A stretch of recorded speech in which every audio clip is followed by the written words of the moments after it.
आज हम हैं अहमदाबाद में और हमारे साथ हैं नरेंद्र मोदी के खासम खास माने जाने वाले अमित शाह, जिन्हें यूपी चुनावों का प्रभारी बनाया गया है। और ये उत्तर प्रदेश में जाने के बाद अमित शाह का पहला टेलीविजन इंटरव्यू है। स्वागत है आपका आज तक में। आपने जिंदगी भर गुजरात में राजनीति की, आपको नरेंद्र मोदी की वजह से इतनी बड़ी जिम्मेदारी दी गई, देश का सबसे जटिल राज्य उसका बनाया गया आपको इंचार्ज। लोगों ने यह सोचा कि क्या अमित शाह वाकई में यूपी की राजनीति इतनी जल्दी पकड़ पाएंगे? गुजरात की तो बाइपोलर राजनीति है, यूपी की कॉम्प्लेक्स राजनीति को समझ पाएंगे इतना जल्दी आप?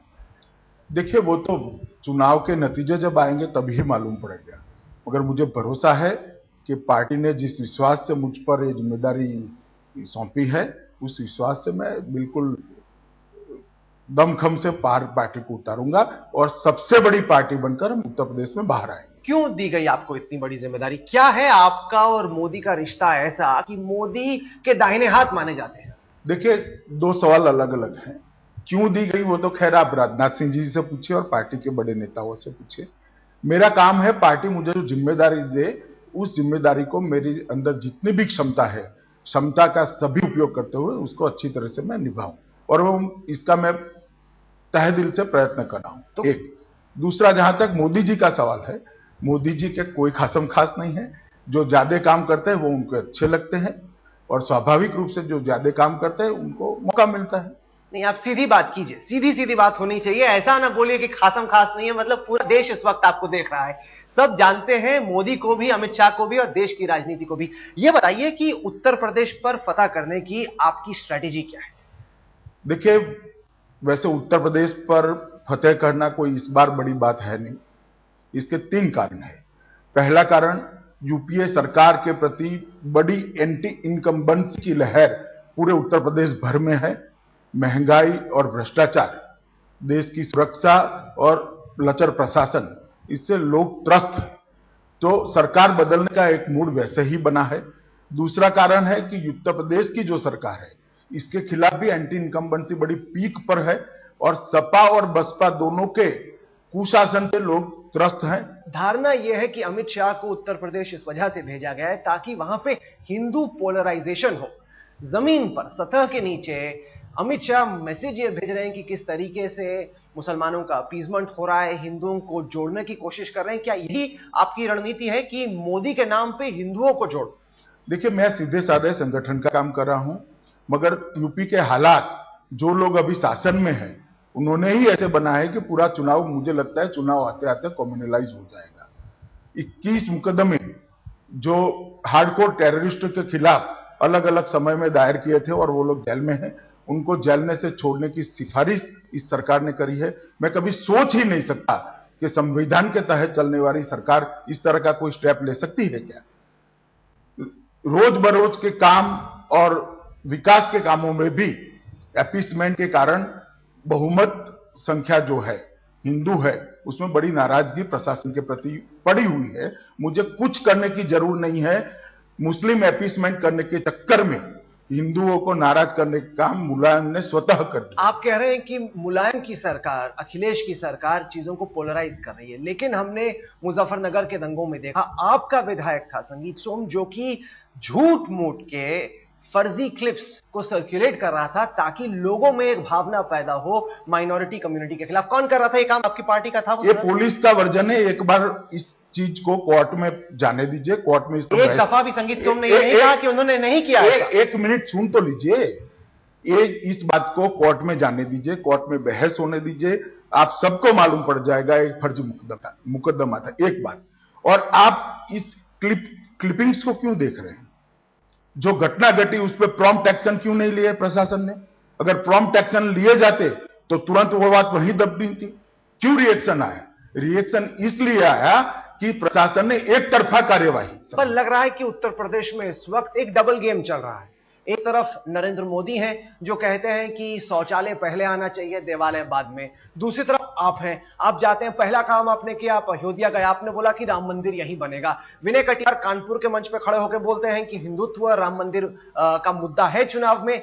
बाकी बीजेपी के नेता एकदम चुप हैं। तो ये क्या गेम चल रही है हिंदुत्व के नाम पे, राम मंदिर के नाम पे? साफ साफ बताइए कि राम मंदिर आपके एजेंडे पे है क्या? देखिए, हमारे राष्ट्रीय अध्यक्ष जी ने बड़े स्पष्टता से बात को स्पष्ट किया है, बार बार स्पष्ट किया है मीडिया के सामने कि राम मंदिर हमारा चुनावी एजेंडा नहीं है।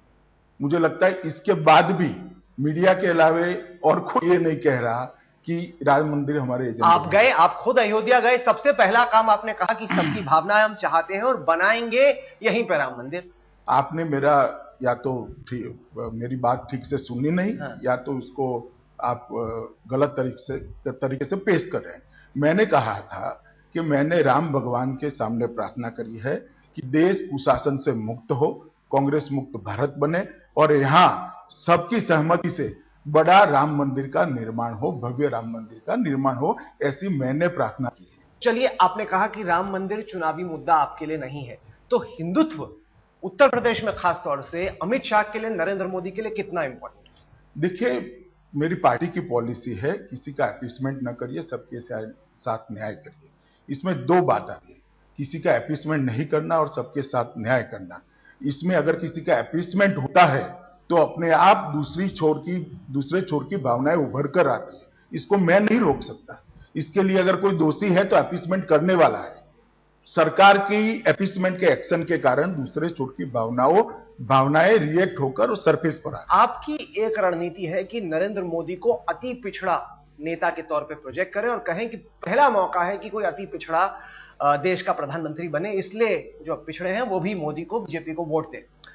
मेरी कुछ वरिष्ठ नेताओं से बात हुई जो आपके प्रतिद्वंदी हैं, उनका कहना है कि ऐसे ही नाम लेने से या जात के नाम पर कोई ओबीसी नेता नहीं बन जाता। करियर में नरेंद्र मोदी ने अब तक ऐसा क्या किया है जिसके आधार पर जनता को लगे कि वाकई में वो एक ओबीसी नेता है या ओबीसी उसके नाम पर जुड़े?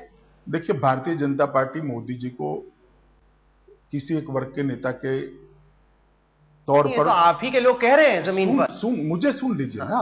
भारतीय जनता पार्टी मोदी जी को किसी एक वर्ग के नेता के तौर पर प्रोजेक्ट नहीं करी, मगर वो बात सही है कि मोदी जी अति पिछड़ा वर्ग से आते हैं। दूसरी बात आपने कही कि मोदी जी ने कुछ नहीं किया।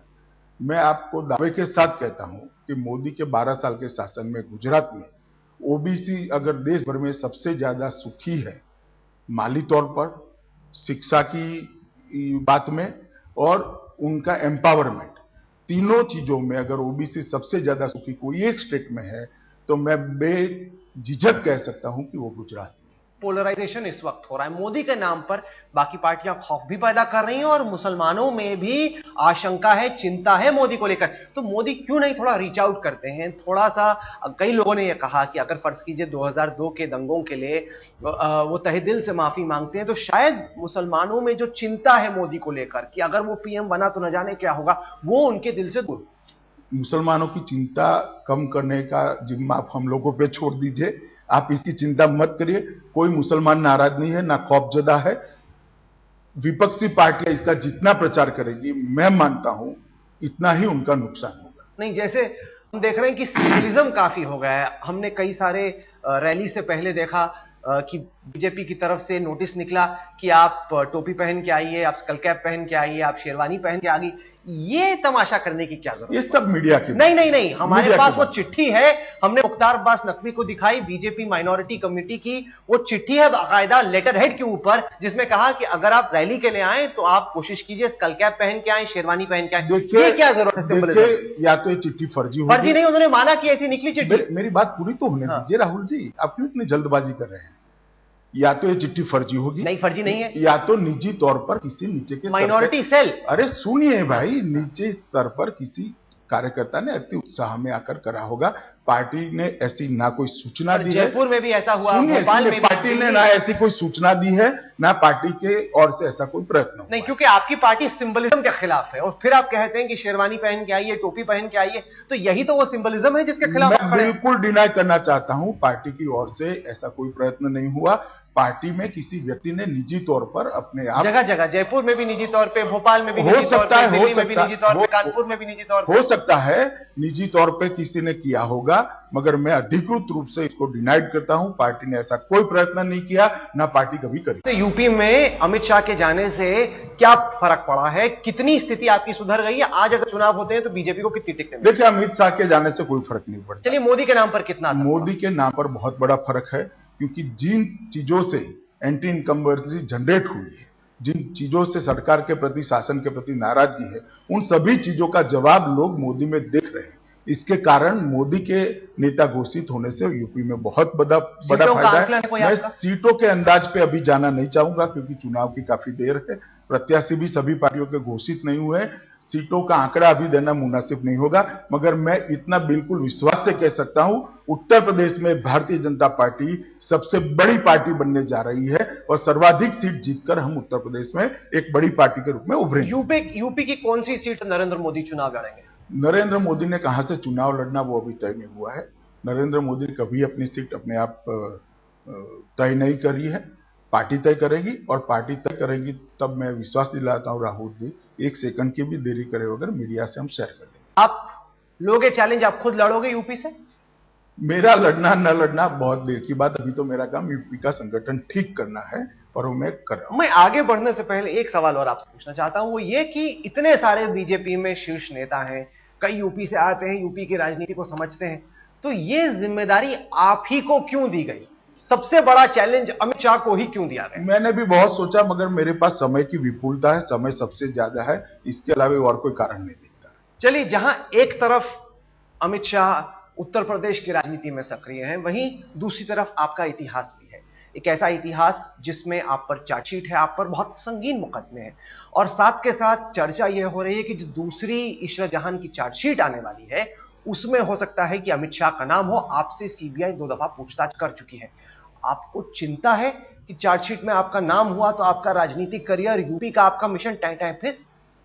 देखिए, चिंता मुझे जरा भी नहीं, क्योंकि मैं नहीं मानता कि मेरे कारण यूपी का काम पिकअप हुआ है, ऐसा मैं नहीं मानता। यूपी में लाखों कार्यकर्ता है, कर्मठ कार्यकर्ता है, सब इकट्ठा मिलकर मेहनत कर रहे हैं और जो एटमॉस्फेयर बना है वो एटमॉस्फेयर को अब कोई रोक नहीं सकता। एक बात, जहां तक मुझ पे आरोपों का सवाल है, ये फर्जी चार्जशीट मुझ पर जो दायर किया गया सीबीआई के द्वारा, उसके पहले मुझ पे एक भी मुकदमा मेरे 49 साल के जीवन में कभी दायर नहीं हुआ। ये पहला चार्जशीट हुआ है, वो भी एनकाउंटर का हुआ है, एक एंटी नेशनल के एनकाउंटर का हुआ है, और मैं दावे से कहता हूं कि ये फर्जी चार्जशीट है और हाईकोर्ट ने भी उसको स्वीकार किया है कि कोई प्राइमा फेसी केस नहीं है, इसलिए मेरा बेल दिया है, और उसी फैसले को सुप्रीम कोर्ट ने भी एक्सेप्ट किया है कि कोई प्राइमा फेसी केस नहीं बनता। नहीं, अभी तो आपको सिर्फ बेल मिली है। चार्जशीट अगर होती है, आपका नाम उसमें आता है, तो कोर्ट को अलग से तय करना होगा। बेल के जजमेंट के अंदर लिखा है कि सीबीआई के लॉयर कोई प्राइमा फेसी केस कोर्ट के सामने नहीं रख सके, इसलिए हम बेल देते हैं। सवाल तो बहुत सारे थे, लेकिन अमित शाह मौजूद नहीं थे उन सवालों का जवाब देने के। पहली दफा आपने सवालों के जवाब दिए, इसके लिए आपका बहुत बहुत शुक्रिया। तो ये थी अमित शाह से आज की खास मुलाकात।